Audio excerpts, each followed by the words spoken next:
wagged his tail and stared at the mailbox as if to say, "What are you talking about?" Jacob opened and closed the mailbox door several more times. Then he said, "Open it, Buddy. Open the mailbox now." Much to Rachel's surprise, Buddy grabbed the handle on the mailbox in his teeth, pulled, and thunk! The door popped open. Woof, woof! Buddy wagged his tail and stared at the mailbox as if to say, "Look what I did." Rachel rushed forward to grab the stack of letters. Jacob stepped in front of her. "How's Buddy gonna learn to get the mail if you do it for him?" Rachel rolled her eyes. "Buddy might be schmert enough to open the mailbox, but he's not schmert enough to take the mail out." "Sure he is. Just stand back and watch." "Whatever." Rachel stepped aside, even though she was sure Buddy would not take the mail out of the box. Jacob pointed to the mail inside the box. "Get it, Buddy. Get the mail out of the box." Buddy tilted his head and whined. Rachel shook her head.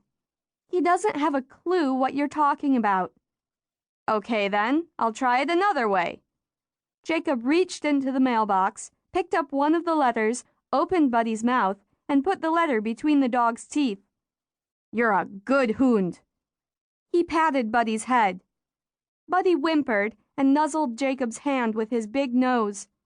Rachel reached into the mailbox and snatched the rest of the mail. "I knew he wasn't schmert enough to get the mail by himself." "Hey!" Jacob frowned. "How am I supposed to train Buddy to get the mail if you take it first?" "I don't care if Buddy learns how to get the mail. I just want to take the mail to the house and—" Rachel stared at the letter in her hand. It was addressed to her. It was from her cousin Mary. Mary was not only her cousin, but had also been her best friend. Rachel had been very sad when Mary's family moved to Indiana. "Yippee! I've got a letter from Mary! I've got a letter from Mary!" Rachel shrieked as she waved the letter in the air. "I'm going to the house to read Mary's letter. You and your schmert dog can bring the rest of the mail whenever you're ready." Rachel started to turn around, but Buddy dropped the letter in his mouth, leaped into the air, and snatched Mary's letter out of her hand. "Give that back, you big hairy mutt!" Rachel lunged for the letter. Woof, woof! Buddy took off on a run. Rachel raced after him. The dog zipped up the driveway, then turned and zipped back again. Rachel ran behind him, waving her hands and shouting, "Absatz! Stop! You're a bad dog!" Jacob doubled over with laughter as Rachel chased the dog. She just started down the driveway again when she spotted their friend, Orly Troyer, walking up the driveway. "Catch that dumb hound!" she shouted to Orly.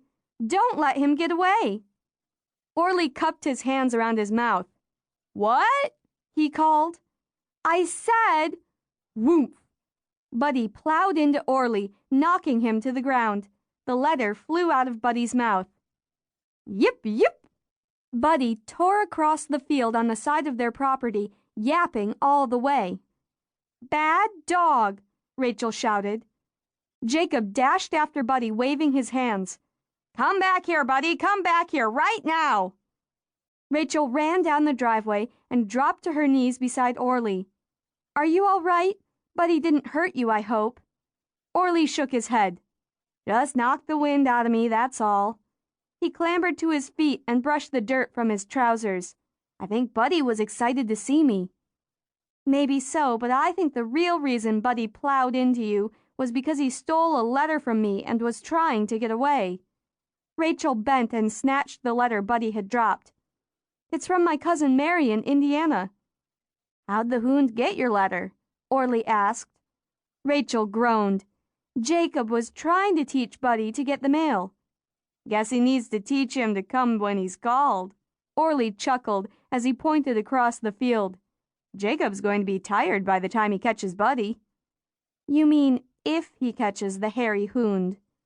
Rachel lifted Mary's letter. "I'm going to the house to read my mail. Do you want to come along?" Orly grinned. "Yeah, sure. I'd like to hear what Mary has to say, too." Rachel wasn't sure she